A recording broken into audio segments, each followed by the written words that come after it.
ਧੰਨ ਸਤਿਗੁਰੂ ਨਾਨਕ ਦੇਵ ਸਾਹਿਬ ਜੀ ਮਹਾਰਾਜ। ਨਾ ਅੰਨ ਅੱਕ, ਇਹ ਨਾਮ ਦਾ ਅਰਥ ਹੈ ਮਹਾਰਾਜ ਦਾ। ਅੱਕ, ਅੱਕ ਨਾਮ ਦੁੱਖ ਦਾ ਹੈ। ਨਾ ਅੰਨ ਅੱਕ, ਅੱਕ ਜਿੱਥੇ ਨਹੀਂ ਹੈ ਦੁੱਖ, ਉਹਦਾ ਨਾਮ ਹੈ ਧੰਨ ਗੁਰੂ ਨਾਨਕ। ਧੰਨ ਗੁਰੂ ਨਾਨਕ। ਭਾਈ ਨੰਦ ਲਾਲ ਜੀ ਨੇ ਆਪਣੀਆਂ ਗਜ਼ਲਾਂ ਦੇ ਵਿੱਚ ਇਹ ਅਰਥ ਕੀਤੇ ਨੇ, ਬੜੇ ਸੁੰਦਰ।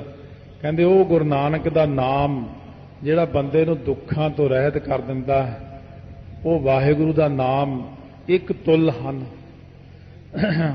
ਸੋ ਸੱਤੇ ਬਲਵੰਡੇ ਨੇ ਵੀ ਇਹੀ ਚੀਜ਼ ਲਿਖੀ ਹੈ ਕਿ ਨਾਉ ਕਰਤਾ ਕਾਦਰ ਕਰੇ ਕਿਉਂ ਬੋਲ ਹੋਵੇ ਜੋ ਖੀਮਦਾ। ਜੋਖੀ ਜੋਖਣਾ, ਤੱਕੜੀ ਚ ਪਾ ਕੇ ਤੋਲਣਾ। ਨਾਉ ਕਰਤਾ ਕਾਦਰ ਕਰੇ, ਕਰਤਾ ਅਕਾਲ ਪੁਰਖ ਵਾਹਿਗੁਰੂ ਜੀ ਦਾ ਨਾਮ ਆਪਣੇ ਤੁੱਲ ਕਰ ਲਵੇ। ਉਹ ਤੱਕੜੀ ਵਿੱਚ ਪਾ ਕੇ ਜੇ ਤੋਲੀਏ, ਇੱਕ ਪਾਸੇ ਗੁਰੂ ਨਾਨਕ ਲਿਖ ਦਈਏ, ਇੱਕ ਪਾਸੇ ਵਾਹਿਗੁਰੂ ਲਿਖ ਦਈਏ, ਤਾਂ ਤੋਲ ਪੂਰਾ ਬਰਾਬਰ ਹੋਵੇਗਾ। ਕਿਉਂਕਿ ਗੁਰੂ ਨਾਨਕ ਦਾ ਨਾਮ ਵੀ ਓਨਾ ਹੀ ਸਮਰੱਥ ਹੈ ਜਿੰਨਾ ਵਾਹਿਗੁਰੂ ਦਾ। ਕਿਉਂਕਿ ਵਾਹਿਗੁਰੂ ਗੁਰੂ ਨਾਨਕ ਸਾਹਿਬ ਧਾਰ ਕੈ ਮੂਰਤ ਹੈ ਜਗ ਆਇਓ, ਆਪ ਨਾਰਾਇਣ ਕਲਾ ਧਾਰ ਜਗ ਮੈਂ ਪਰਵਰਿਓ। ਤਾਂ ਸਤਿਗੁਰੂ ਮਹਾਰਾਜ ਸੱਚੇ ਪਾਤਸ਼ਾਹ ਕਹਿੰਦੇ ਉਹ ਅਕਾਲ ਪੁਰਖ ਆਪ ਹੀ ਗੁਰੂ ਨਾਨਕ ਦੇਵ ਜੀ ਨੇ, ਆਪ ਹੀ ਗੁਰੂ ਗ੍ਰੰਥ ਸਾਹਿਬ ਮਹਾਰਾਜ ਜੀ ਹਨ। ਐਸੀ ਉਪਮਾ ਆਪ ਵੀ ਸੱਚੇ ਪਾਤਸ਼ਾਹ ਕਰਨਗੇ ਆਪਣੇ ਕੋਲੇ। ਤਾਂ ਸਤਿਗੁਰੂ ਮਹਾਰਾਜ ਸੱਚੇ ਪਾਤਸ਼ਾਹ ਫਰਮਾਉਂਦੇ ਨੇ, ਇਹ ਜਿਹੜਾ ਆਕਾਰ ਹੈ ਅਕਾਲ ਪੁਰਖ ਦਾ ਬਣਾਇਆ ਹੋਇਆ, ਅੰਤ ਨਾ ਜਾਪੈ ਕੀਤਾ ਆਕਾਰ, ਇਸ ਆਕਾਰ ਦਾ ਵੀ ਅੰਤ ਕੋਈ ਨਹੀਂ ਹੈ, ਕੋਈ ਸਿਰਾ ਨਹੀਂ ਹੈ ਇਹਦਾ। ਜੇ ਲੱਭਣ ਜਾਓ ਤਾਂ ਕੋਈ ਪਤਾ ਹੀ ਨਹੀਂ ਲੱਗਦਾ। ਅੰਤ ਨਾ ਜਾਪੈ ਪਾਰਾਵਾਰ, ਪਾਰਾ ਤੇ ਵਾਰ। ਪਾਰਾ ਉਰਲਾ ਕਿਨਾਰਾ, ਵਾਰ ਪਰਲਾ ਕਿਨਾਰਾ, ਉਰਾਰ ਪਾਰ ਕਹਿੰਦੇ ਨੇ ਇਹਨੂੰ। ਪਾਰਾ ਤੇ ਵਾਰ, ਲੋਕ ਅਤੇ ਪਰਲੋਕ, ਇਹਨਾਂ ਦਾ ਕੋਈ ਅੰਤ ਨਹੀਂ ਹੈ, ਇਹਨਾਂ ਦਾ ਕੋਈ ਸਿਰਾ ਨਹੀਂ ਹੈ। ਚਾਰ ਮੂੰਹ ਲੱਗੇ ਹੋਏ ਨੇ ਬ੍ਰਹਮਾ ਦੇ, ਤੇ ਬ੍ਰਹਮਾ ਨੂੰ, ਚਾਰ ਮੂੰਹ ਵਾਲੇ ਨੂੰ ਬੜਾ ਹੰਕਾਰ ਹੋ ਗਿਆ ਵੀ ਮੈਂ ਬਹੁਤ ਵੱਡਾ, ਮੇਰੇ ਨਾਲੋਂ ਵੱਡਾ ਹੋਰ ਕੋਈ ਨਹੀਂ। ਉਸ ਵਕਤ ਬੜੀ ਤਕੜੀ ਹਨੇਰੀ ਆਈ, ਉਡਾ ਕੇ ਲੈ ਗਈ ਬ੍ਰਹਮਾ ਨੂੰ, ਉੱਥੇ ਸੁੱਟ ਦਿੱਤਾ ਜਿੱਥੇ 8 ਮੂੰਹਾਂ ਵਾਲਾ ਬ੍ਰਹਮਾ ਬੈਠਾ। ਉੱਥੇ ਉਹਦਾ ਹੰਕਾਰ ਟੁੱਟ ਗਿਆ। ਅੱਗੇ 8 ਮੂੰਹਾਂ ਵਾਲੇ ਨੂੰ ਬੜਾ ਹੰਕਾਰ ਹੈ। ਉੱਥੇ ਹਨੇਰੀ ਆਈ, ਉਡਾ ਕੇ ਲੈ ਗਈ, 16 ਮੂੰਹ ਵਾਲੇ ਬ੍ਰਹਮਾ ਤੱਕ ਚਲੇ ਗਏ। ਰੱਬ ਜਦੋਂ ਕਿਸੇ ਦਾ ਹੰਕਾਰ ਤੋੜਦਾ ਤਾਂ ਐਂ ਤੋੜਦਾ, ਫਿਰ 32 ਮੂੰਹਾਂ ਵਾਲਾ, ਫਿਰ 64 ਮੂੰਹਾਂ ਵਾਲਾ। ਅਖੀਰ ਇੰਨੀ ਹਨੇਰੀ ਉਡਾਉਂਦੀ ਉਡਾਉਂਦੀ ਸਭ ਨੂੰ ਉੱਥੇ ਲੈ ਗਈ ਜਿੱਥੇ 1000 ਮੂੰਹ ਵਾਲਾ ਬ੍ਰਹਮਾ ਬੈਠਾ। ਜਦੋਂ ਉੱਥੇ ਗਏ ਤਾਂ ਉੱਠ ਕੇ ਖੜਾ ਹੋ ਗਿਆ ਹੱਥ ਜੋੜ ਕੇ, ਕਹਿੰਦਾ ਆਓ ਧੰਨ ਭਾਗ ਮੇਰੇ, ਸੇਵਾ ਦੱਸੋ ਕੀ ਹੁਕਮ ਹੈ ਦਾਸ ਨੂੰ। ਜਦੋਂ ਉਹਦੀ ਨਿਮਰਤਾ ਦੇਖੀ, ਉਹ ਅਸਲ ਵਿੱਚ ਪਰਮੇਸ਼ਰ ਆਪ ਹੀ ਬਣੇ ਬੈਠੇ ਸੀ। ਨਿਮਰਤਾ ਜੋ ਸਿਖਾਉਣੀ ਸੀ, ਕਹਿੰਦੇ ਵੀ ਸਾਡੇ 'ਚ ਤਾਂ ਇੰਨੀ ਨਿਮਰਤਾ ਨਹੀਂ, ਸਾਡੇ ਤਾਂ 4, 8, 10 ਮੂੰਹਾਂ ਵਾਲੇ ਕਰਕੇ ਹੀ ਹੰਕਾਰ ਹੋਇਆ। ਇਹਦੇ 1000 ਮੂੰਹ ਲਾਇਆ ਪਰਮੇਸ਼ਰ ਨੇ ਇਹਨੂੰ, ਤਾਂ ਨਹੀਂ ਹੰਕਾਰ ਹੋਇਆ। ਸੋ ਇਸ ਕਰਕੇ ਉਹ ਪਰਮੇਸ਼ਰ ਦਾ ਤਾਂ ਕੋਈ ਪਾਰਾਵਾਰ ਹੈ ਨਹੀਂ, ਨਾ ਉਰਾਰ, ਨਾ ਪਾਰ, ਨਾ ਪਰਲਾ ਸਿਰਾ, ਨਾ ਉਰਲਾ ਸਿਰਾ। ਸੋ ਜਿਵੇਂ ਆਕਾਸ਼ ਦੇ ਵਿੱਚ ਅਨਲ ਪੰਛੀ ਹੈ, ਹਮਾਇੂ ਪੰਛੀ ਨੇ, ਇਹ ਵੱਡੇ ਵੱਡੇ ਪੰਛੀ ਨੇ, ਥੱਲੇ ਧਰਤੀ ਤੇ ਨਹੀਂ ਆਉਂਦੇ। ਇਹ ਹਜ਼ਾਰਾਂ ਮੀਲ ਧਰਤੀ ਤੋਂ ਬਹੁਤ ਉੱਪਰ ਕਿਤੇ ਜਾ ਕੇ ਉੱਡਦੇ ਨੇ। ਉਹ ਪੰਛੀ ਜੇ ਆਂਡਾ ਦੇ ਦੇਵੇ ਤਾਂ ਉਹ ਆਂਡਾ ਥੱਲੇ ਤੱਕ ਆਉਂਦਿਆਂ ਆਉਂਦਿਆਂ ਪੱਕ ਕੇ ਬੱਚਾ ਨਿਕਲ ਕੇ ਉੱਡ ਕੇ ਫੇਰ ਵਾਪਸ ਉੱਥੇ ਹੀ ਚਲਾ ਜਾਂਦਾ। ਇੰਨਾ ਉੱਚਾ ਉੱਡਦਾ, ਲੱਖਾਂ ਮੀਲ ਤੇ ਜਾ ਕੇ। ਉਹ ਅਨਲ ਪੰਛੀ ਜਿਹੜਾ ਹੈ, ਉਹ ਉੜਦਾ ਉੜਦਾ ਉੜਦਾ ਥੱਕ ਤਾਂ ਜਾਂਦਾ, ਪਰ ਉਹ ਵੀ ਅੰਤ ਨਹੀਂ ਪਾਉਂਦਾ, ਉਹ ਵੀ ਅੰਤ ਨਹੀਂ ਪਾ ਸਕਦਾ ਆਕਾਸ਼ ਦਾ। ਮੱਛੀ ਸਮੁੰਦਰ ਦਾ ਅੰਤ ਨਹੀਂ ਪਾ ਸਕਦੀ ਕਿ ਕਿੱਥੇ ਤੱਕ ਹੈ ਸਮੁੰਦਰ, 90 ਗੁਣੇ ਪਾਣੀ, ਕੋਈ ਅੰਤ ਨਹੀਂ। ਸਮੁੰਦਰ ਦਾ ਤਾਂ ਕੋਈ ਅੰਤ ਹੀ ਨਹੀਂ ਹੈ। ਤਾਂ ਮਹਾਰਾਜ ਸੱਚੇ ਪਾਤਸ਼ਾਹ ਕਹਿੰਦੇ ਨੇ, ਜਦੋਂ ਸਮੁੰਦਰ ਦਾ ਅੰਤ ਨਹੀਂ, ਆਕਾਸ਼ ਦਾ ਅੰਤ ਨਹੀਂ, ਤਾਂ ਫਿਰ ਵਾਹਿਗੁਰੂ ਦਾ ਅੰਤ ਕਿਵੇਂ ਪਾ ਸਕਦੇ ਹਾਂ? ਉਹਦੇ ਉਰਾਰ ਪਾਰ ਦਾ ਕੋਈ ਪਤਾ ਹੀ ਨਹੀਂ, ਟਿਕਾਣਾ ਹੀ ਨਹੀਂ ਉਹਦਾ ਕੋਈ। ਅੰਤ ਕਾਰਨ ਕੇਤੇ ਬਿਲ ਲਾਹੇ, ਅਕਾਲ ਪੁਰਖ ਦਾ ਅੰਤ ਪਾਉਣ ਵਾਸਤੇ ਕਿੰਨੇ ਲੋਕ ਬਿਲਕੜੀਆਂ ਲੈਂਦੇ ਨੇ। ਕੋਈ ਗ੍ਰੰਥਾਂ ਦੇ ਰਾਹੀਂ ਕੋਸ਼ਿਸ਼ ਕਰਦਾ, ਕੋਈ ਮੰਤਰਾਂ ਰਾਹੀਂ ਕੋਸ਼ਿਸ਼ ਕਰਦਾ, ਕੋਈ ਅੰਤਰਜਾਮਤਾ ਰਾਹੀਂ ਕੋਸ਼ਿਸ਼ ਕਰਦਾ। ਜਿੰਨਾ ਮਰਜੀ ਜ਼ੋਰ ਲਾ ਲਓ, ਅੰਤ ਨਹੀਂ ਪਾ ਸਕਦੇ। ਬਿੱਲਾਹ, ਦੋ ਲੱਲੇ ਹੈ, ਦੋਨੋਂ ਨੂੰ ਨਖੇਰ ਕੇ ਚੰਗੀ ਤਰ੍ਹਾਂ ਬੋਲਿਆ ਕਰੋ। ਬਿੱਲਾਹ, ਬਿੱਲਾਹ ਨਹੀਂ ਕਹਿਣਾ, ਬਿੱਲਾਹ। ਅੰਤ ਪਾਉਣ ਵਾਸਤੇ ਕਿੰਨੇ ਲੋਕ ਬਿਲਕੜੀਆਂ ਲੈਂਦੇ ਨੇ ਕਿ ਅਸੀਂ ਵਾਹਿਗੁਰੂ ਦਾ ਅੰਤ ਪਾ ਲੈਣਾ ਹੈ, ਪਰ ਅੰਤ ਪਾਉਣ ਵਾਲਾ ਅੰਤ ਨੂੰ ਉਹਦਾ ਹੀ ਰੂਪ ਹੋ ਜਾਂਦਾ, ਤਾਂ ਕਿ ਅੰਤ ਨਾ ਪਾਏ ਜਾਏ। ਉਹਦਾ ਹੀ ਅੰਤ ਹੋ ਜਾਂਦਾ, ਉਹ ਨਹੀਂ ਪਾਇਆ ਜਾਂਦਾ ਉਹਦੇ ਕੋਲੋਂ। ਉਹ ਵਿੱਚੇ ਲੂਣ ਦੀ ਡਲੀ ਵਾਂਗੂ ਖੁਰ ਜਾਂਦਾ। ਜਿਵੇਂ ਸਮੁੰਦਰ ਦਾ ਅੰਤ ਪਾਉਣ ਵਾਸਤੇ ਲੂਣ ਦਾ ਢੇਲਾ, ਬਹੁਤ ਵੱਡਾ ਢੇਲਾ ਲੈ ਕੇ ਜੇ ਲੂਣ ਦਾ ਆਪਾਂ ਇਹੋ ਅੰਤ ਨਾ ਜਾਣੈ ਕੋਈ, ਇਹ ਅੰਤ ਨੂੰ ਕੋਈ ਜਾਣ ਹੀ ਨਹੀਂ ਸਕਿਆ। ਇਹੀ ਅੰਤ ਹੈ ਜਿਹੜਾ ਬੇਅੰਤ ਕਹਿਣਾ। ਕਹਿੰਦੇ ਜਿੰਨਾ ਕੁ ਅੰਤ ਕੋਈ ਪਾਉਂਦਾ ਉਹ ਉਦੋਂ ਹੋਰ ਵੱਡਾ ਹੋ ਜਾਂਦਾ। ਬਹੁਤਾ ਕਹੀਐ ਬਹੁਤਾ ਹੋਏ, ਜੇ ਬਹੁਤਾ ਕਹਿੰਦੇ ਆ ਦੇਖ ਕੇ ਤਾਂ ਉਹ ਬਹੁਤਾ ਹੋ ਜਾਂਦਾ, ਉਹ ਹੋਰ ਵੱਧ ਜਾਂਦਾ। ਉਹਨੂੰ ਕੀ ਹੈ? ਉਹਦੀ ਮਾਇਆ।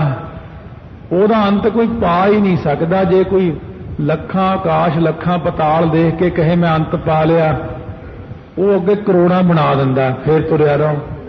ਜਦੋਂ ਕਰੋੜਾਂ ਦਾ ਅੰਤ ਪਾ ਲੇ ਤਾਂ ਉਹ ਅਰਬਾਂ ਬਣਾ ਦੇਊਗਾ, ਫਿਰ ਤੁਰਿਆ ਰਹੋ। ਉਹਦਾ ਕੀ? ਉਹਦੀ ਸ਼ਕਤੀ ਇੰਨੀ ਜ਼ਿਆਦਾ, ਉਹਨੇ ਵਧਾਈ ਜਾਣਾ, ਆਪਣਾ ਕੰਮ ਵਧਾਈ ਜਾਣਾ। ਕਿੰਨੇ ਕੁ ਜਨਮ ਆਪਾਂ ਲੱਭਾਂਗੇ? ਕੁਛ ਵੀ ਨਹੀਂ ਹੋ ਸਕਦਾ। ਮਹਾਰਾਜ ਸੱਚੇ ਪਾਤਸ਼ਾਹ ਕਹਿੰਦੇ ਇਉਂ ਹੋ ਜਾਂਦਾ ਨਾ ਕਿ ਬਹੁਤਾ ਕਹੀਏ, ਬਹੁਤਾ ਜੋ ਪਰਮੇਸ਼ਰ ਹੈ ਉਹਨੂੰ ਜੇ ਕਹਿੰਦੇ ਰਹੀਏ ਬਹੁਤਾ ਹੋਏ, ਉਹ ਬਹੁਤੇ ਦਾ ਹੀ ਰੂਪ ਹੋ ਜਾਂਦਾ। ਵਾਹਿਗੁਰੂ ਵਾਹਿਗੁਰੂ ਵਾਹਿਗੁਰੂ ਵਾਹਿਗੁਰੂ ਕਰਦਿਆਂ ਵਾਹਿਗੁਰੂ ਦਾ ਰੂਪ ਹੀ ਹੋ ਜਾਂਦਾ। ਇਸ ਕਰਕੇ ਉਹਦਾ ਕਿੱਥੇ ਕੁ ਤੱਕ ਅੰਤ ਪਾਵਾਂਗੇ? ਉਹਦਾ ਅੰਤ ਪਾ ਹੀ ਨਹੀਂ ਸਕਦੇ। ਵੱਡਾ ਸਾਹਿਬ ਉੱਚਾ ਥਾਂ, ਸਾਡਾ ਮਾਲਕ ਵਾਹਿਗੁਰੂ ਅਕਾਲ ਪੁਰਖ ਬਹੁਤ ਵੱਡਾ ਹੈ। ਸਾਹਿਬ ਉਦੋਂ ਵੱਡਾ ਹੋਰ ਕੋਈ ਹੈ ਹੀ ਨਹੀਂ। ਉੱਚਾ ਥਾਂ, ਉਹਦਾ ਥਾਮ ਜਿਹੜਾ ਸੱਚਖੰਡ, ਉਹ ਸਾਰਿਆਂ ਨਾਲੋਂ ਉੱਚਾ ਹੈ। ਸਾਧ ਸੰਗਤ ਸਥਾਨ ਉੱਚਾ ਹੈ, ਸਾਰਿਆਂ ਨਾਲੋਂ ਉੱਚਾ ਤਾਂ ਥਾਂ ਹੈ ਉਹਦਾ ਸੱਚਖੰਡ। ਪਰ ਉੱਚੇ ਉੱਪਰ ਉੱਚਾ ਨਾਉ, ਉਸ ਉੱਚੇ ਨਾਲੋਂ ਵੀ ਉੱਚਾ ਉਹਦਾ ਨਾਮ ਹੈ। ਨਾਮ ਨੂੰ ਮਹਾਨਤਾ ਦਿੱਤੀ, ਨਾਮ ਵੱਡਾ ਹੈ। ਸੋ ਇਸ ਕਰਕੇ ਸਤਿਗੁਰੂ ਗ੍ਰੰਥ ਸਾਹਿਬ ਮਹਾਰਾਜ ਨੂੰ ਨਾਮ ਰੂਪ ਕਰਕੇ ਮੱਥਾ ਟੇਕਦੇ। ਧੰਨ ਗੁਰੂ ਨਾਨਕ ਦੇਵ ਜੀ ਵੀ ਮੱਥਾ ਟੇਕਦੇ ਨੇ, ਦਸੇ ਸਰੂਪ ਵੀ ਮੱਥਾ ਟੇਕਦੇ ਨੇ। ਧੰਨ ਗੁਰੂ ਅਰਜਨ ਦੇਵ ਜੀ ਜਦੋਂ ਬਾਬਾ ਮੋਹਨ ਜੀ ਪਾਸੋਂ ਪੋਥੀਆਂ ਲੈਣ ਗਏ, ਪੋਥੀਆਂ ਪ੍ਰਾਪਤ ਕਰ ਲਈਆਂ, ਫਿਰ ਉਹ ਮਹਾਰਾਜ ਸੱਚੇ ਪਾਤਸ਼ਾਹ ਨੇ ਪਾਲਕੀ ਸਾਹਿਬ ਦੇ ਵਿੱਚ ਸੁਸ਼ੋਭਿਤ ਕੀਤੀਆਂ। ਜਦੋਂ ਫਿਰ ਗੁਰਸਿੱਖ ਪਾਲਕੀ ਲੈ ਕੇ ਆਏ, ਮਹਾਰਾਜ ਕਹਿੰਦੇ ਹੁਣ ਅਸੀਂ ਨਹੀਂ ਬਰਾਬਰ ਬਹਿਣਾ, ਕਿਉਂਕਿ ਸਾਡੇ ਨਾਲੋਂ ਵੱਡੇ ਨੇ ਗੁਰੂ ਗ੍ਰੰਥ ਸਾਹਿਬ ਮਹਾਰਾਜ। ਪੋਥੀਆਂ ਵੱਡੀਆਂ ਨੇ, ਪੈਦਲ ਆਏ। ਹੁਣ ਅਸੀਂ ਹਰਿਮੰਦਰ ਸਾਹਿਬ ਵਿੱਚ ਨਹੀਂ ਬੈਠਣਾ, ਅਸੀਂ ਸੰਗਤ ਵਿੱਚ ਬੈਠਣਾ। ਹੁਣ ਸਾਡੇ ਸਥਾਨ ਤੇ ਗੁਰੂ ਗ੍ਰੰਥ ਸਾਹਿਬ ਮਹਾਰਾਜ ਸੱਚੇ ਪਾਤਸ਼ਾਹ ਬਿਰਾਜਮਾਨ ਹੋਣਗੇ। ਪੰਜਵੇਂ ਪਾਤਸ਼ਾਹ ਨੇ ਹੀ ਆਪਣੇ ਸਥਾਨ ਤੇ ਗੁਰੂ ਗ੍ਰੰਥ ਸਾਹਿਬ ਮਹਾਰਾਜ ਦਾ ਪ੍ਰਕਾਸ਼ ਕਰ ਦਿੱਤਾ ਸੀ। ਇਸ ਕਰਕੇ ਜਿਹੜਾ ਮਾਲਕ ਹੈ ਸਾਡਾ ਵੱਡਾ ਸਾਹਿਬ, ਉੱਚਾ ਥਾਂ, ਉੱਚੇ ਉੱਪਰ ਉੱਚਾ ਨਾਉ, ਉੱਚੇ ਨਾਲੋਂ ਵੀ ਨਾਮ ਉੱਚਾ ਹੈ। ਰਾਮਚੰਦਰ ਜੀ ਨੇ ਨਾਮ ਦੀ ਮਹਿਮਾ ਨੂੰ ਜਣਾਉਂਦਿਆਂ ਹੋਇਆਂ ਹੀ ਪੱਥਰਾਂ ਤੇ ਰਾਮ ਲਿਖਿਆ ਸੀ, ਹੋਰ ਕੋਈ ਦਾ ਕਾਰਨ ਨਹੀਂ ਸੀ। ਆਪਣੀ ਸ਼ਕਤੀ ਨਾਲ ਪੱਥਰ ਨੂੰ ਵੈਸੇ ਵੀ ਉਤਾਰ ਸਕਦੇ ਸੀ ਪਾਣੀ ਦੇ ਉੱਤੇ, ਇੰਨੀ ਦਾ ਸਮਰੱਥਾ ਵਾਹਿਗੁਰੂ ਨੇ ਦਿੱਤੀ ਹੋਈ ਸੀ। ਪਰ ਹਰੇਕ ਪੱਥਰ ਦੇ ਉੱਤੇ ਜਿਹਨੂੰ ਸਿੱਟਦੇ ਸੀ ਉਹ ਡੁੱਬ ਜਾਂਦਾ ਸੀ। ਤਾਂ ਪੱਥਰਾਂ ਦੇ ਉੱਤੇ ਰਾਮ ਲਿਖ ਦਿੱਤਾ, ਉਹ ਫਿਰ ਪੱਥਰ ਡੁੱਬਦਾ ਨਹੀਂ ਸੀ। ਹਨੂਮਾਨ ਜੀ ਉੱਡ ਕੇ ਹੀ ਚਲੇ ਗਏ ਪਰਲੇ ਪਾਸੇ। ਤਾਂ ਕਈ ਕਹਿੰਦੇ ਕਿ ਮਹਾਰਾਜ ਇਹ ਹਨੂਮਾਨ ਜੀ 'ਚ ਇੰਨੀ ਸ਼ਕਤੀ ਕਿੱਥੋਂ ਆ ਗਈ? ਰਾਮਚੰਦਰ ਜੀ ਕਹਿੰਦੇ ਉਹ ਮੇਰੇ ਨਾਲੋਂ ਵੀ ਉੱਚਾ ਹੋ ਗਿਆ। ਕਹਿੰਦੇ ਕਿਉਂ? ਕਹਿੰਦੇ ਉਹਦੇ ਹਿਰਦੇ ਵਿੱਚ ਮੇਰਾ ਨਾਮ ਹੈ। ਕਹਿੰਦੇ ਉਹ ਨਾਮ ਕਰਕੇ ਉੱਡ ਕੇ ਚਲਿਆ ਗਿਆ। ਜਿਹਦੇ ਹਿਰਦੇ 'ਚ ਨਾਮ ਆ ਜਾਂਦਾ ਹੈ ਉਹ 'ਚ ਉੱਡਣ ਦੀ ਸਮਰੱਥਾ ਵੀ ਆ ਜਾਂਦੀ ਹੈ, ਉਹ 'ਚ ਪਾਣੀ ਵਿੱਚ ਜਾਣ ਦੀ ਸਮਰੱਥਾ ਵੀ ਆ ਜਾਂਦੀ ਹੈ, ਉਹਦੇ ਵਿੱਚ ਸਾਰੇ ਪ੍ਰਕਾਰ ਦੀ ਸਮਰੱਥਾ ਆ ਜਾਂਦੀ ਹੈ। ਸੋ ਜਿਵੇਂ ਲੱਕੜ ਦੇ ਆਸਰੇ ਜਿਹੜਾ ਹੈ ਨਾ, ਪਹਿਲਾਂ ਪਾਣੀ ਆਪਾਂ ਪਾਉਨੇ ਦਰਖਤ ਨੂੰ, ਦਰਖਤ ਵੱਡਾ ਹੋ ਜਾਂਦਾ, ਫਿਰ ਉਹਦੀ ਲੱਕੜ ਕੱਟਦੇ ਆ, ਲੱਕੜ ਕੱਟ ਕੇ ਪਾਣੀ ਵਿੱਚ ਸੁੱਟੋ, ਪਾਣੀ ਉਹਨੂੰ ਡੁਬੋਂਦਾ ਨਹੀਂ। ਕਿਉਂ? ਕਹਿੰਦਾ ਮੈਂ ਹੀ ਤਾਂ ਇਹਨੂੰ ਪਾਲਿਆ, ਇਹ ਤਾਂ ਮੇਰੀ ਹੈ, ਇਹਨੂੰ ਮੈਂ ਡੁਬੋਣਾ ਨਹੀਂ। ਇਸੇ ਪ੍ਰਕਾਰ ਜਿਹੜੇ ਬੰਦੇ ਦੇ ਹਿਰਦੇ 'ਚ ਨਾਮ ਹੈ, ਪਾਣੀ ਉਹਨੂੰ ਕਿਵੇਂ ਡੁਬੋ ਸਕਦਾ? ਕਿਉਂਕਿ ਪਾਣੀ ਨੂੰ ਤਾਂ ਬਣਾਇਆ ਹੀ ਨਾਮ ਨੇ ਹੈ। ਉਹਨੂੰ ਅੱਗ ਕਿਵੇਂ ਸਾੜ ਸਕਦੀ? ਕਿਉਂਕਿ ਅੱਗ ਨੂੰ ਤਾਂ ਨਾਮ ਨਹੀਂ ਬਣਾਇਆ। ਭਾਈ ਬਿਧੀ ਚੰਦ ਮਚਲੇ ਭੱਟ 'ਚ ਵੜ ਗਏ। ਇਸ ਕਰਕੇ ਮਹਾਰਾਜ ਜੀ ਕਹਿੰਦੇ ਨੇ, ਜਿਨ੍ਹਾਂ ਦੇ ਹਿਰਦੇ 'ਚ ਨਾਮ ਵਸ ਗਿਆ, ਅਕਾਲ ਪੁਰਖ ਵਾਹਿਗੁਰੂ ਸੱਚ ਜਾਣੋ। ਕਈ ਵਾਰ ਸੰਗਤ ਵਿੱਚ ਕਈ ਗੱਲਾਂ ਐਸੀਆਂ ਵੀ ਹੋ ਜਾਂਦੀਆਂ ਕਿ ਤੁਹਾਡੇ ਵਿਸ਼ਵਾਸ ਬੜੇ ਬੱਝੇ ਹੋਏ ਨੇ, ਪਰ ਸੱਚ ਤਾਂ ਇਹ ਜਾਣਿਓ ਕਿ ਪਰਮੇਸ਼ਰ ਵੀ ਸੰਗਤ ਦੇ ਜੋੜੇ ਝਾੜ ਜਾਂਦਾ ਆ ਕੇ। ਉਹ ਕਹਿੰਦਾ ਮੈਨੂੰ ਸ਼ੌਂਕ ਹੀ ਬੜਾ, ਬਹੁਤ ਹੀ ਜ਼ਿਆਦਾ ਨਿਮਰਤਾ, ਜਿੰਨੀ ਨਿਮਰਤਾ ਵਾਹਿਗੁਰੂ ਵਿੱਚ ਹੈ ਇੰਨੀ ਨਿਮਰਤਾ ਕਿਸੇ 'ਚ ਨਹੀਂ ਹੈ। ਧੰਨ ਗੁਰੂ ਨਾਨਕ 'ਚ ਜਿੰਨੀ ਨਿਮਰਤਾ ਹੈ ਇੰਨੀ ਨਿਮਰਤਾ ਕਿਸੇ ਵਿੱਚ ਨਹੀਂ ਹੈ। ਸੋ ਜਿਵੇਂ ਕੋਈ ਜੋੜੇ ਝਾੜਦੇ ਸੀ ਕਿਸੇ ਸਥਾਨ ਤੇ, ਕੋਈ ਮਹਾਂਪੁਰਸ਼ਾਂ ਦਾ ਸਥਾਨ ਸੀ, ਕਿੰਨੀ ਦੇਰ ਤੱਕ ਉਹ ਕੁੰਡੀ ਲਾ ਕੇ ਅੰਦਰ ਆਰਾਮ ਕਰਦੇ, ਸੰਗਤ ਬਾਹਰ ਬੈਠੀ ਉਡੀਕਦੀ। ਇੱਕ ਪ੍ਰੇਮੀ ਦੇ ਮਨ 'ਚ ਆ ਗਿਆ ਵੀ ਪਤਾ ਨਹੀਂ ਕੁੰਡੀ ਕਿਉਂ ਲਾ ਕੇ ਪਏ ਰਹਿੰਦੇ ਨੇ।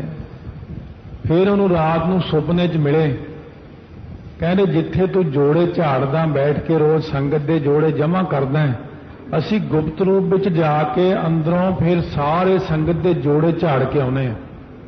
ਮਹਾਂਪੁਰਸ਼ ਸੂਖਮ ਸਰੀਰ ਧਾਰ ਕੇ ਜੋੜੇ ਝਾੜ ਲੈਂਦੇ ਨੇ, ਅਕਾਲ ਪੁਰਖ ਸੂਖਮ ਰੂਪ ਵਿੱਚ ਜੋੜੇ ਝਾੜਦੇ ਨੇ। ਜੋਗੀ ਅੰਦਰ ਜੋਗੀਆ ਤੂੰ ਭੋਗੀ ਅੰਦਰ ਭੋਗੀਆ। ਜਿਹੜਾ ਆਪਾਂ ਜੋੜੇ ਝਾੜਦੇ, ਕਿਤੇ ਆਪਾਂ ਥੋੜੀ ਝਾੜਦੇ, ਆਪਣੇ ਅੰਦਰ ਉਹ ਬੈਠ ਕੇ ਜੋੜੇ ਝਾੜਦਾ ਸਾਧ ਸੰਗਤ ਦੇ। ਇਹੀ ਤਾਂ ਅਕਾਲ ਪੁਰਖ ਦੀ ਵੱਡੀ ਮਹਿਮਾ, ਕਿਉਂਕਿ ਅਕਾਲ ਪੁਰਖ ਨਾਮ ਨੂੰ ਵੱਡਾ ਬਣਾਉਂਦੇ। ਮੇਰੇ ਨਾਲੋਂ ਮੇਰਾ ਨਾਮ ਵੱਡਾ ਹੈ।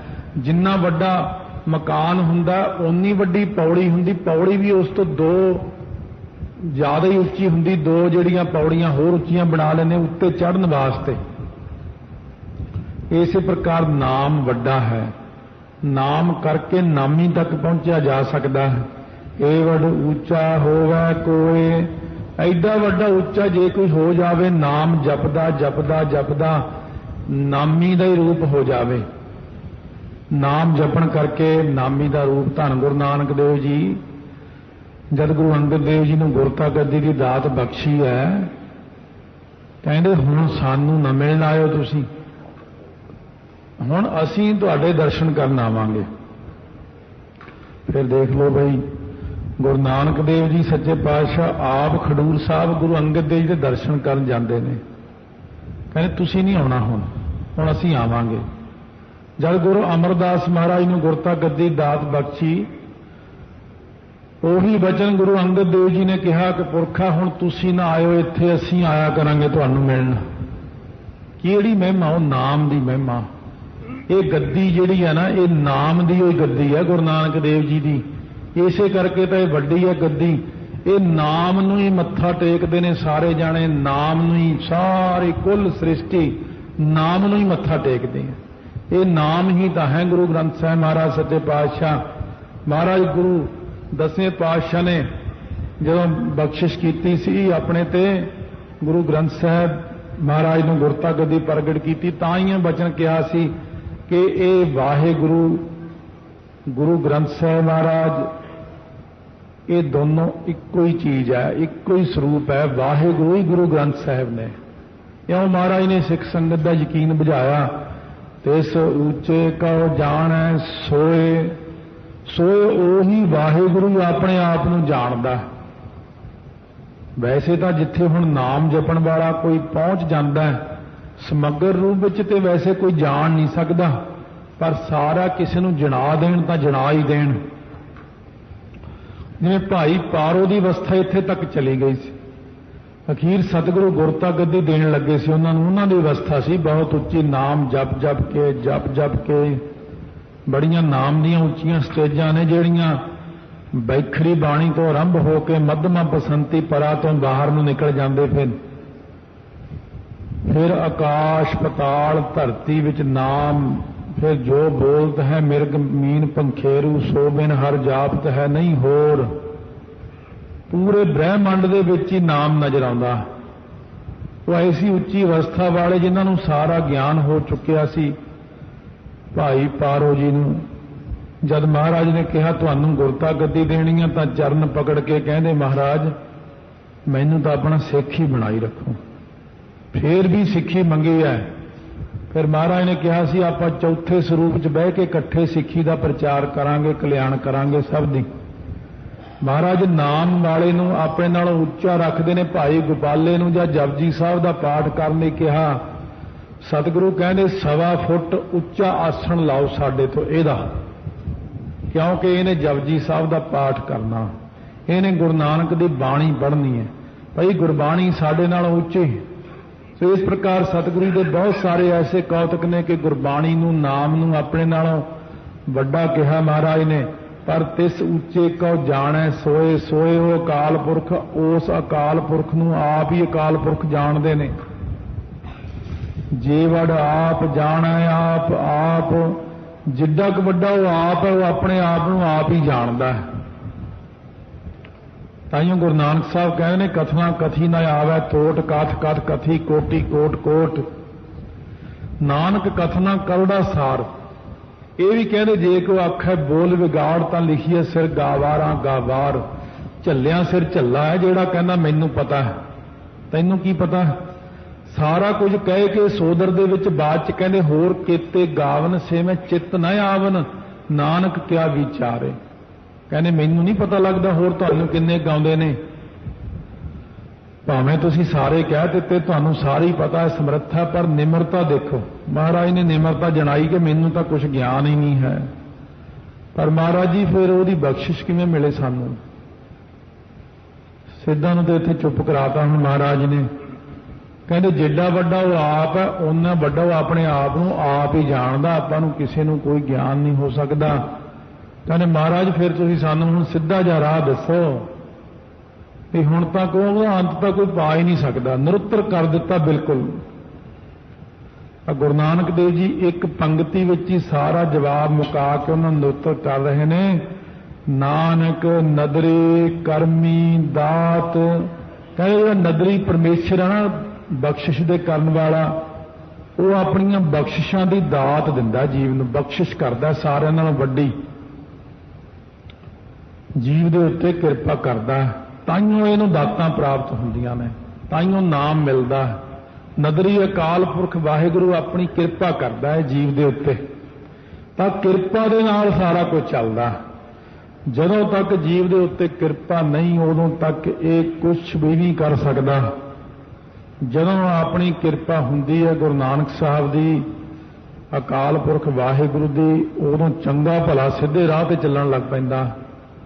जदों तक किरपा नहीं भाई सिद्धो उदों तक कुछ भी नहीं उदों तक कोई अंत नहीं पा सकता।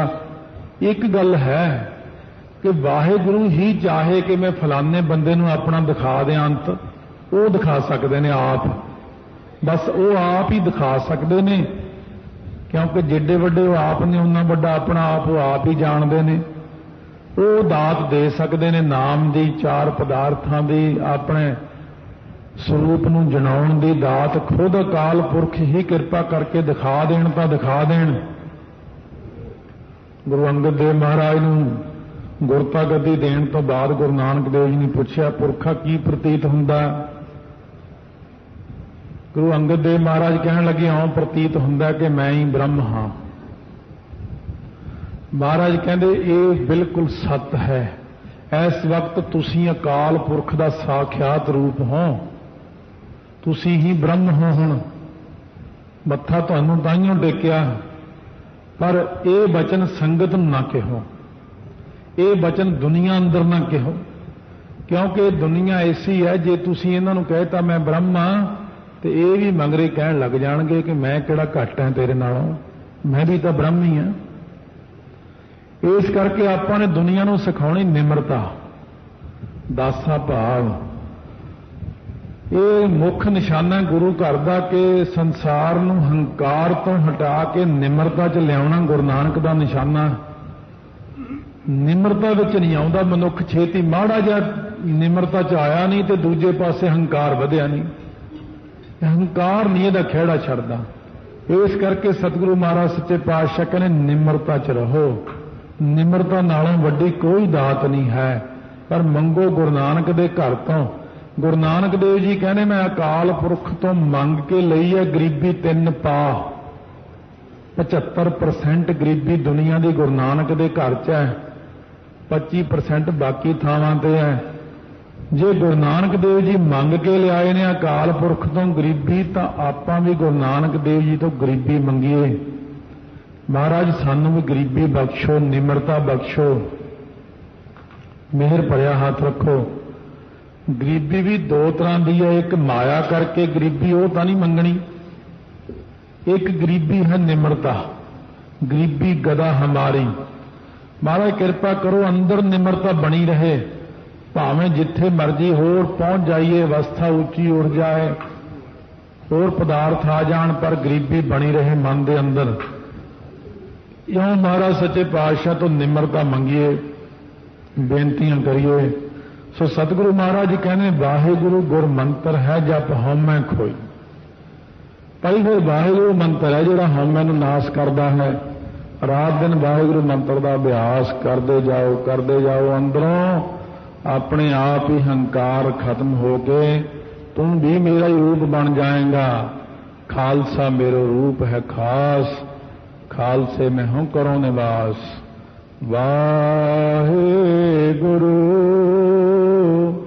ਵਾਹਿਗੁਰੂ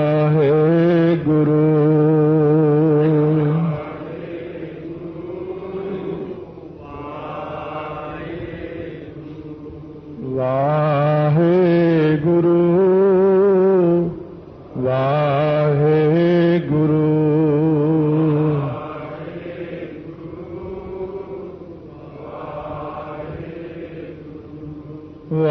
ਵਾਹਿਗੁਰੂ ਵਾਹਿਗੁਰੂ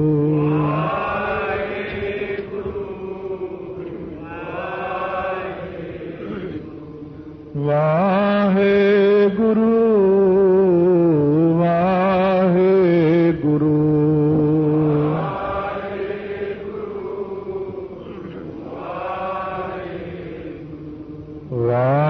ਵਾਹਿਗੁਰੂ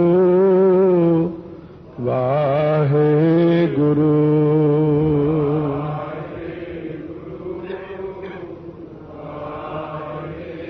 ਜੀ ਮਹਾਰਾਜ ਉਪਦੇਸ਼ ਕਰਦੇ ਨੇ ਆਪਾਂ ਨੂੰ, ਬਹੁਤਾ ਕਰਮ ਲਿਖਿਆ ਨਾ ਜਾਏ, ਕਿਉਂਕਿ ਸਿੱਧ ਇਸੇ ਗੱਲ ਦੇ ਉੱਤੇ ਅੜੇ ਹੋਏ ਨੇ ਕੋਈ ਲਿਖ ਕੇ ਅੰਤ ਪਾ ਲਈਏ ਰੱਬ ਦਾ।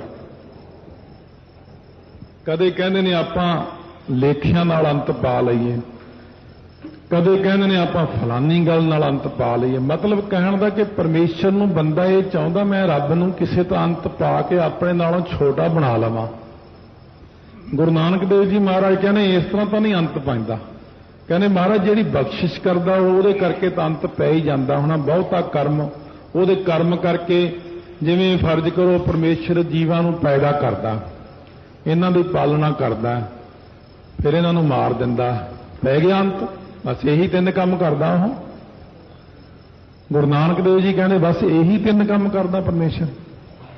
ਉਹਦਾ ਇੰਨਾ ਕਰਮ ਕਰਦਾ ਜਿਹੜਾ ਕਰਮ ਕਿਸੇ ਨੂੰ ਸਮਝ ਹੀ ਨਹੀਂ ਪੈਂਦਾ ਹੈ। ਇਸ ਕਰਕੇ ਜਿਹੜੀ ਉਹਦੀ ਕਰਮ ਤੋਂ ਭਾਵ ਜਿਹੜੀ ਬਖਸ਼ਿਸ਼ ਹੈ ਉਹ ਲਿਖੀ ਨਹੀਂ ਜਾ ਸਕਦੀ। ਬਖਸ਼ਿਸ਼ ਦਾ ਆਪਾਂ ਖੁਲਾਸਾ ਨਹੀਂ ਕਰ ਸਕਦੇ ਕਿ ਉਹ ਕਿੰਨੀਆਂ ਬਖਸ਼ਿਸ਼ਾਂ ਜਿਹੜੀਆਂ ਨੇ ਜੀਵ ਦੇ ਉੱਤੇ ਕਰਦਾ, ਕਿੰਨੀਆਂ ਬਖਸ਼ਿਸ਼ਾਂ ਗੁਰੂ ਨਾਨਕ ਦੇਵ ਜੀ ਨੇ ਕੀਤੀਆਂ ਨੇ ਕਿ ਸੁਰ ਨਰ ਮੁਨ ਜਨ ਅੰਮ੍ਰਿਤ ਖੋਜਦੇ ਸੋ ਅੰਮ੍ਰਿਤ ਗੁਰ ਤੇ ਪਾਇਆ। ਅੰਮ੍ਰਿਤ ਵਰਗੀ ਮਿੱਠੀ ਗੁਰਬਾਣੀ ਗੁਰੂ ਨਾਨਕ ਦੇਵ ਜੀ ਨੇ ਬਖਸ਼ੀ। ਇਸ ਬਖਸ਼ਿਸ਼ ਦਾ ਹੁਣ ਤੁਸੀਂ ਲੇਖਾ ਲਿਖੋਗੇ? ਕੋਈ ਧੁਰਕੀ ਬਾਣੀ ਦਾ ਕੋਈ ਲਿਖ ਸਕਦਾ ਹਿਸਾਬ ਕਿਤਾਬ ਕਿ ਕਿੰਨੀ ਕੁ ਵੱਡੀ ਕਿੰਨੀ ਕੁ ਛੋਟੀ ਹੈ, ਕਿੱਥੋਂ ਕੁ ਤੱਕ ਹੈ? ਜਿਹੜੀ ਅੰਮ੍ਰਿਤ ਦੀ ਦਾਤ ਦਿੱਤੀ ਹੈ, ਜਿਹੜੀ ਕਲਯੁਗ ਵਿੱਚ ਸੰਗਤ ਬਣਾ ਦਿੱਤੀ ਗੁਰੂ ਨਾਨਕ ਨੇ ਵੀ ਬਈ ਸਾਰੇ ਸੰਗਤ ਵਿੱਚ ਬੈਠੋ, ਇਹ ਜਿਹੜੀਆਂ ਅਮੋਲਕ ਦਾਤਾਂ ਮਹਾਰਾਜ ਨੇ ਦਿੱਤੀਆਂ ਨੇ, ਜਿਹੜੇ ਸ਼ੁਭ ਗੁਣ ਦਿੱਤੇ ਨੇ ਆਪਾਂ ਨੂੰ, ਜਿਹੜੀਆਂ ਰਹਿਤ ਮਰਿਆਦਾਵਾਂ ਬਣਾਈਆਂ ਮਹਾਰਾਜ ਨੇ, ਜਿਨ ਕੰਨ ਕੀਤੇ ਅੱਖੀ ਨਾਕ, ਜਿਨ ਜਿਹਵਾ ਦਿੱਤੀ ਬੋਲੇ ਤਾਤ, ਜਿਨ ਮਨ ਰਾਖਿਆ ਅਗਨੀ ਪਾਏ, ਜਿਹੜੀਆਂ ਇਹ ਦਾਤਾਂ ਦਿੱਤੀਆਂ ਨੇ, ਸੋ ਜਿਹਦੀ ਕਿਰਪਾ ਨਾਲ ਅਮੋਲਕ ਪੌਣ ਪਾਣੀ ਪ੍ਰਾਪਤ ਹੋਇਆ, ਆਕਸੀਜਨ ਮਿਲਦੀ ਹੈ, ਇਹਨਾਂ ਦਾ ਕੋਈ ਮੁੱਲ ਪੈ ਸਕਦਾ? ਇਸ ਕਰਕੇ ਮਹਾਰਾਜ ਕਹਿੰਦੇ ਜਿਹੜਾ ਉਹਦੀ ਕਰਤੱਵ ਨੇ, ਜਿਹੜੇ ਉਹਦੇ ਕਰਮ ਬਖਸ਼ਿਸ਼ਾਂ ਨੇ, ਬਖਸ਼ਿਸ਼ਾਂ ਨੂੰ ਕੋਈ ਲਿਖ ਹੀ ਨਹੀਂ ਸਕਦਾ।